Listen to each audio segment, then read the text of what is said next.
November 26, 1933 Kolkata, Howrah.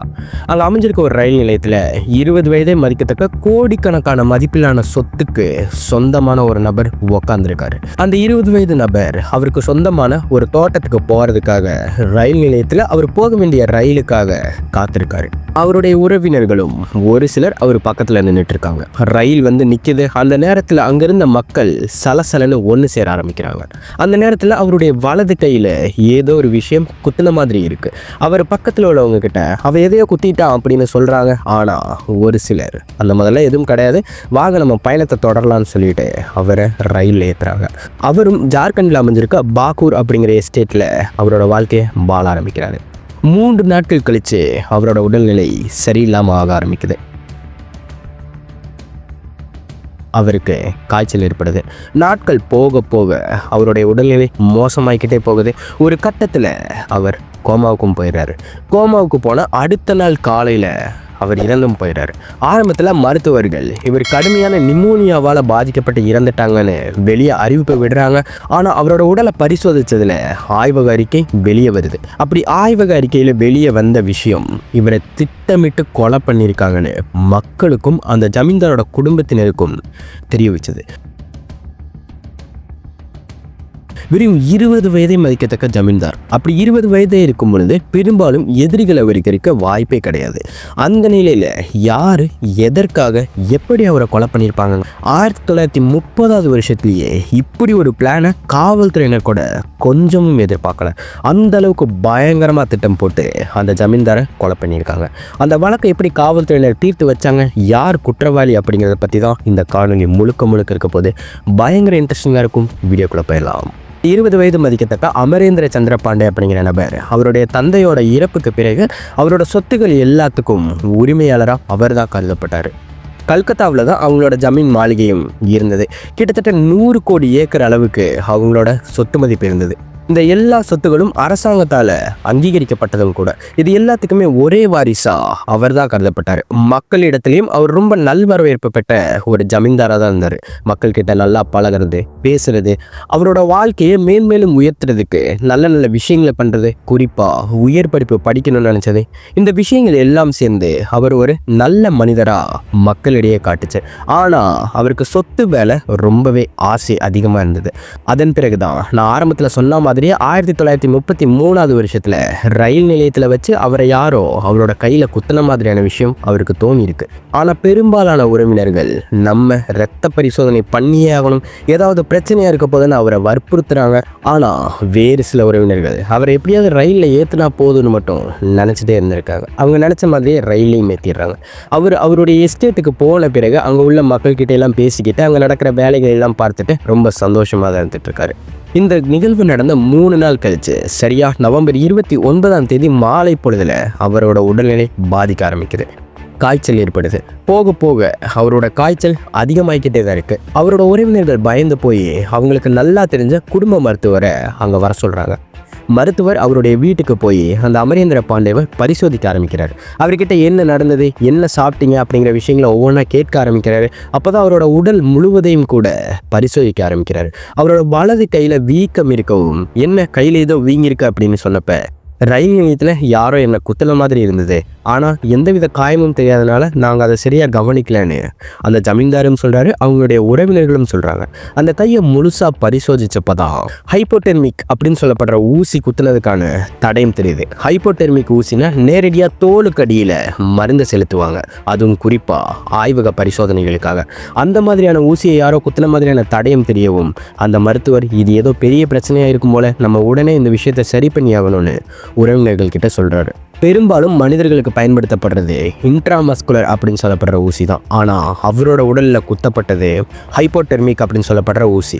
அதனாலேயே அங்கே உள்ளவங்களுக்கு பயம் ஏற்பட ஆரம்பிக்குது. அவரை மருத்துவமனைக்கு கூட்டிகிட்டு போகலாமா இல்லை இங்கேயே வச்சு மருத்துவரை வர வச்சு சிகிச்சை பண்ணலாமான்னு யோசிக்கிறாங்க. மருத்துவர்களை வர வச்சு சிகிச்சை அளிக்கிறாங்க. ஆனால் அந்த சிகிச்சை எதுவும் பலனளிக்கவே இல்லை.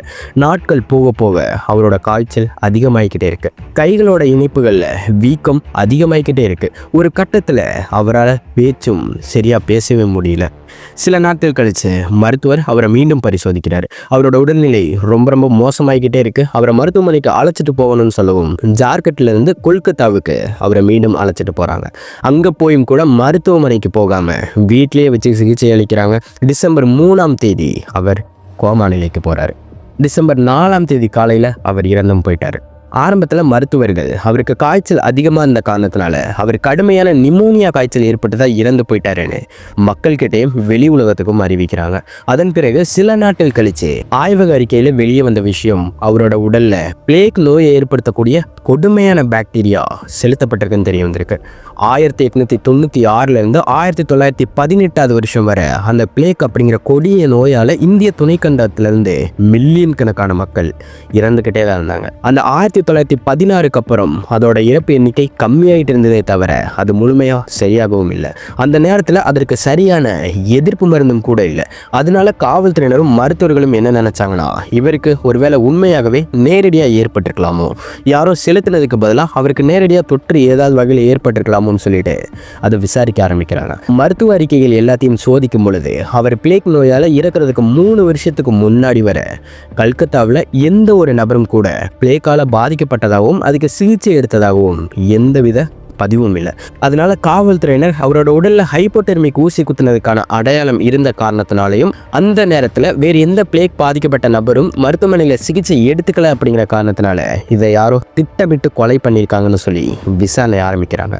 ஆரம்பத்தில் காவல்துறையினர் அந்த ரயில் நிலையத்தில் போய் விசாரணை மேற்கொள்றாங்க. பக்கத்தில் இருந்த உறவினர்களை வச்சு நடந்த விஷயங்களை கேட்குறாங்க. அப்போ அவங்க எல்லாரும் நடந்த விஷயங்களை காவல்துறையினருக்கு விளக்கி காட்டுறாங்க. அவர் இங்கே தான் உட்காந்துருந்தாரு, ரயில் வந்தப்போ எல்லாரும் கூட்டமாக ஆரம்பிச்சாங்க. அந்த நேரத்தில் காதி அணிஞ்சிருந்த ஒரு நபர் அவரை கையில் குத்துனதா அவர் எங்ககிட்ட சொன்னார். நாங்கள் எல்லாரும் அவரை உடனே மருத்துவமனைக்கு போகலாம், அங்கே போய் ரத்த பரிசோதனை பண்ணலான்னு தான் சொன்னோம். ஆனால் நாங்கள் அழைக்காமலே எங்கள் கூட தான் வந்தே தீருவேன்னு சொல்லிட்டு அவரோட மூத்த சகோதரரான பெனாயாந்திர சந்திரபாண்டே, வேண்டாம் நீ ரயிலில் போ, பயணத்தை மேற்கொள்ளும், அதெல்லாம் எந்த பிரச்சனையும் கிடையாதுன்னு அவர் தான் அவரை வற்புறுத்தி ரயிலில் ஏற்றினாங்கன்னு சொல்லியிருக்காங்க. காவல்துறையினருக்கு உடனே அவர் மேலே சந்தேகம் வருது. அவரை விசாரிக்கவும் ஆரம்பிக்கிறாங்க. அந்த அமரேந்திர பாண்டே கடைசியாக ஜார்க்கண்டில் இருந்தப்போ அங்கேருந்த நபர்கள்கிட்டையும் விசாரிக்க ஆரம்பிக்கிறாங்க. அவர் சாப்பிட்ட உணவுப் பொருட்களையும் எல்லாத்தையுமே செக் பண்ணுறாங்க. ஒரு கட்டத்தில் காவல்துறையினருக்கு எந்த தகவலும் கிடைக்கவே இல்லை. அதே நேரத்தில் அந்த அமரேந்திர பாண்டேவின் அண்ணன் கிட்ட விசாரணை போய்கிட்டு தான் இருந்துச்சு. அந்த இருந்த ஜமீன்தாரின் அண்ணன் யாருன்னா அவருக்கு நேரடியான அண்ணன் கிடையாது, அவருடைய தந்தையின் 2வது மனைவியின் மகன் தான் அவரு. நான் ஆரம்பத்தில் சொன்ன மாதிரி அமரேந்திர பாண்டே எவ்வளவு நல்லவராக கருதப்பட்டாரோ அதற்கு எதிர்த்தரப்பா தான் இவர் முழுக்க இருந்திருக்காரு. படிக்கணும்னு கொஞ்சம் கூட நினைச்சது கிடையாது. தந்தையோட சொத்துல குடிக்கிறதும் பெண்களோட அதிகமான நேரம் செலவிடுறதும் மக்களை துன்புறுத்துறதும் தான் இவருக்கு வேலையாகவே இருந்திருக்கு. அதனால இவர் சொத்துக்காக இந்த விஷயங்களை பண்ணியிருப்பாரோன்னு சொல்லிட்டு காவல்துறையினர் இவரை விசாரிச்சுட்டே இருக்காங்க. அப்படி விசாரணை நடந்துட்டு இருக்கும்போது அந்த பெனாயாந்திர பாண்டேவின் நெருங்கின நண்பரான மருத்துவராக இருக்கிற தாராநாத் பட்டாச்சாரியா அப்படிங்கிறவர் அங்கே வர்றாரு. துக்கம் விசாரிக்கிறதுக்காக வந்த அவர் காவல்துறையினரை பார்த்த உடனே அவரோட நடவடிக்கைகளில் மாற்றம் தெரியுது. காவல்துறையினர் இவர்கிட்டையும் விசாரிக்கலாமே அப்படின்னு விசாரிக்கும் பொழுது தடுமாற்றம் தெரிய ஆரம்பிக்குது. இவங்க தான் ஏதோ தப்பு பண்ணியிருக்காங்கன்னு நினச்சி இவங்க கிட்ட தீவிர விசாரணையை காவல்துறையினர் மேற்கொள்கிறாங்க. ஒரு கட்டத்தில் அவங்க குற்றத்தையும் ஒத்துக்கிட்டாங்க. காவல்துறையினர் இது எப்படி நிகழ்ந்தது அப்படின்னு கேட்டப்ப அவங்க நடந்த விஷயத்த ஒவ்வொன்றா சொல்ல ஆரம்பிக்கிறாங்க. அடுத்து என்ன நடந்துச்சு அப்படின்னு தெரிஞ்சுக்கிறதுக்கு முன்னாடி நம்ம சேனலில் க்ரைம் ரிலேட்டடான வீடியோஸ் ரெகுலராக அப்லோட் பண்ணிட்டுருக்கோம். இதெல்லாம் உங்களுக்கு ரெகுலராக வேணும் அப்படின்னு நினச்சிங்கன்னா நீங்கள் மறக்காமல் நம்ம சேனலை சப்ஸ்கிரைப் பண்ணி பெல் ஐக்கான் கிளிக் பண்ணி வச்சுக்கோங்க. 1932 வருஷத்தோட கோடை காலத்திலேயே அந்த பெனாயாந்திர பாண்டே அவரோட சகோதரனை கொலை பண்ணுறதுக்காக திட்டம் போட்டிருப்பாரு. காரணம் அந்த சொத்துகள் முழுக்க அபகரிக்கத்தான். அந்த சொத்துகள் முழுக்க ஏராளமான குவாரியும் ஏராளமான சுரங்கங்களும் இருந்திருக்கு. அது எல்லாமே தனக்கு மட்டுமே சொந்தமாகணும்னு அவர் நினச்சிருக்காரு. அதனால தான் அவரோட சகோதரனை கொல்றதுக்காக பல வருஷங்களாக திட்டம் தீட்டிட்டு இருந்திருக்காரு. அதில் 1932 வருஷத்துல தான் அவரோட முதல் திட்டத்தை நிறைவேற்றியிருக்காரு. அந்த நேரத்தில் யாருக்கும் தெரியாத பொழுது அவரோட மூக்கில் கண்ணாடியை வச்சு சிறிய காயத்தை ஏற்படுத்திடுறாரு. அது சின்ன விபத்து மாதிரி அவரோட சகோதரர்கிட்ட அவர் காட்டியிருக்காரு. அதன் பிறகு அவரோட உடல்நிலையில் மாற்றம் ஏற்படவும் மருத்துவமனையில் அவரை சேர்த்திருக்காங்க. அப்படி மருத்துவமனையில் அவரை பரிசோதித்த போது அவரோட உடல்ல உடல்ல டெட்டனஸ் அப்படின்னு சொல்லப்படுற ஒரு பாக்டீரியா இருந்திருக்குன்னு மருத்துவர்கள் கண்டுபிடிச்சிருக்காங்க. ஆனா அதை சீக்கிரமாகவே கண்டுபிடிக்கவும் அதற்கு எதிர்ப்பு மருந்து கொடுத்து அவரையும் சரி செஞ்சிடறாங்க. அந்த நேரத்தில் அந்த உறவினர்கள் அந்த பெனாயேந்திர பாண்டே கிட்ட கேட்டிருக்காங்க. அது சாதாரண விபத்து தான் அவர் சொல்லவும் உறவினர்களும் அதை ஏத்துக்கிட்டு அந்த விஷயத்த மறந்துடுறாங்க. அவருக்கு காயம் ஏற்படுத்தின கண்ணாடியில டெட்டனஸ் பாக்டீரியாவை இவர் தான் தடவி வச்சிருக்காரு. அந்த டெட்டனஸ் பாக்டீரியா அவருக்கு கிடைக்கிறதுக்கு உறுதுணையா இருந்தது அவருடைய நெருங்கிய நண்பரான இந்த மருத்துவர் தான். இப்ப கூட அந்த பிளேக் பாக்டீரியா கிடைக்கிறதுக்கு காரணமும் இந்த மருத்துவர் தான். 1932 வருஷத்திலேயே மும்பையில் அமைஞ்சிருக்க ஹாப்கைன் இன்ஸ்டிடியூட்ல இருந்து இந்த பாக்டீரியாவை எடுக்கிறதுக்கு அந்த பட்டாச்சாரியா பயங்கரமா முயற்சி பண்ணியிருக்காரு. ஏன்னா அந்த நேரத்தில் அந்த பல்கலைக்கழகத்துல தான் அந்த பாக்டீரியா பயங்கரமா பாதுகாக்கப்பட்டிருந்தது. அங்க மட்டும்தான் இருக்குன்னு தெரிஞ்சுக்கிட்ட அவர் அதை எப்படியாவது திருடணும்னு முயற்சி பண்ணியிருக்காரு. 4 முறைக்கு மேல திருட முயற்சி பண்ணியிருக்காரு. ஆனா ஒரு முறை கூட அவரால் வெற்றி பெற முடியல. அங்க இருந்த சோதனை மருத்துவர்களுக்கு இவர் மனுவெல்லாம் போட்டிருக்காரு. நான் ஒரு எதிர்ப்பு மருந்து வச்சிருக்கேன், அந்த பாக்டீரியாவை பரிசோதிச்சு பார்க்கணும்னு சொல்லிட்டு அவர் மனுவை போட்டிருக்காரு. ஆனா அந்த மனு நீதிமன்றத்தாலையும் அந்த மருத்துவர்களாலையும் தள்ளுபடி செய்யப்பட்டுச்சு. ஏன்னா அந்த நேரத்தில் அந்த நோய்க்கான எதிர்ப்பு மருந்து இல்லாத காரணத்தினால அது எக்குத்தப்பா வெளியே பரவிட்டா இந்தியாவில் உள்ள எல்லா மக்களும் இறக்கிறதுக்கு வாய்ப்பு இருக்குன்னு சொல்லிட்டு அதை ரத்து பண்ணிட்டாங்க. அந்த அளவுக்கு அந்த காலகட்டத்தில் மக்களை பயத்துக்குள்ள வச்சிருந்த நோய் தான் அந்த பிளேக் அப்படிங்கிறது. இது இப்படியே இருந்தால் சரி வராது அப்படின்னு சொல்லிட்டு 1933 வருஷத்தில் அங்கே வேலை செஞ்சுட்டு இருந்த ஒரு மருத்துவருக்கு தனியாக இவர் ஒரு கடிதம் எழுதுறாரு. என்னுடைய பேர் பட்டாச்சாரியா, நான் ஒரு அலுவலகம் வச்சுருக்கேன். இந்த பிளேக்குக்கு ஒரு சரியான எதிர்ப்பு மருந்தை நான் கண்டுபிடிச்சிட்டேன். ஆனால் மருத்துவர்கள் அதை பரிசோதிக்க எனக்கு அனுமதி கொடுக்க மாட்டுறாங்க. அதனால் நீங்கள் எப்படியாவது ஒரு சிறிதளவு பாக்டீரியாவை மட்டும் எனக்கு வெளியே எடுத்து கொடுத்துறீங்க, நான் எதிர்ப்பு மருந்தை கண்டுபிடிச்சிட்றேன், அதற்கான பெயரை நீங்களே கூட வாங்கிக்கங்கன்னு அவர் சொல்லியிருக்காரு. அந்த கடிதத்தை படித்த அந்த மருத்துவர் அதற்கு ஒத்துக்கிறாரு. ஆர்த்தர் ரோடு அப்படின்னு சொல்லப்படுற ஒரு பகுதியில் அமைஞ்சிருக்க மருத்துவமனையில் அந்த மருத்துவர் வேலை செஞ்சுட்டு இருக்கும் பொழுது அந்த பாக்டீரியாவை அந்த பட்டாச்சாரியாவுக்கு கைமாற்றி விடுறாரு. இது எல்லாமே இல்லீகலாக நடந்த காரணத்தினால அந்த மருத்துவருக்கு பட்டாச்சாரியா ஒரு குறிப்பிட்ட பணத்தையும் அவர் கையில் கொடுக்குறாரு. அதன் பிறகு அங்கே இருக்க ஒரு ஹோட்டலில் தங்கிட்டு பத்திரமா அந்த பாக்டீரியாவை கொல்கத்தாவுக்கு எடுத்துகிட்டு வந்திருக்காரு. அந்த பாக்டீரியாவை எடுத்துகிட்டு வந்த பிறகு அவர் எப்படி கொலை பண்ணலான்னு பல நாட்களை திட்டம் போட்டிருக்காங்க. அப்போ தான் கூட்டம் நிறைந்த இடமான அந்த ரயில் நிலையத்தை அவங்க தேர்ந்தெடுத்திருக்காங்க. நவம்பர் 26 அவர் நினச்ச மாதிரி அவர் ஜார்க்கண்டுக்கு ரயில் மூலமாக போகிறதுக்கு தயாராக இருக்கார். அந்த நேரத்தில் அவருடைய ஒரு சில உறவினர்கள் மட்டும்தான் அவர் கூட போகிறது தீர்மானிக்கப்பட்டிருந்தது. ஆனால் எதிர்பாராத விதமாக அவருடைய மூத்த சகோதரர் நானும் வரேன்னு சொல்லிட்டு அடம் பிடிச்சு அவங்க கூட போயிருக்காரு. அதன் பிறகு சம்பவமும் நடந்திருக்கு.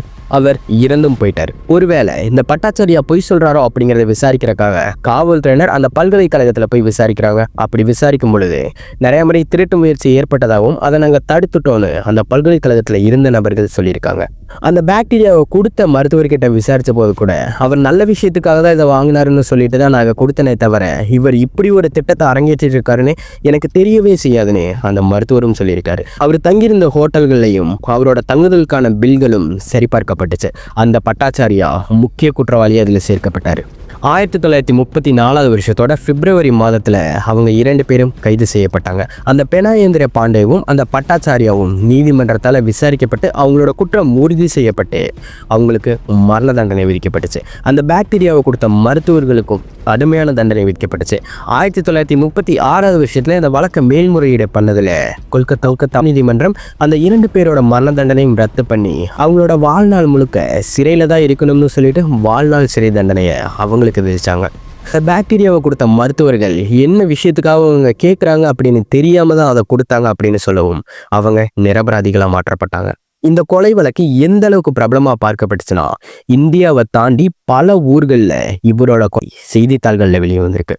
பணத்துக்காக கொலை செய்யப்பட்ட ஒரு நபர் அப்படின்னும் பாக்டீரியாவால் கொலை செய்யப்பட்ட முதல் கொலை அப்படின்னும் ஏராளமான செய்தித்தாள்களில் இவரோட இறப்பை பற்றி பயங்கரமாக பேசிட்டு இருந்தாங்க. மக்களும் காவல்துறையினரும் கூட இப்படி ஒரு கொலையை இவங்க பண்ணியிருப்பாங்கன்னு கொஞ்சம் கூட இதற்கு எல்லாம் காரணம் வெறும் சொத்து மட்டும்தான்.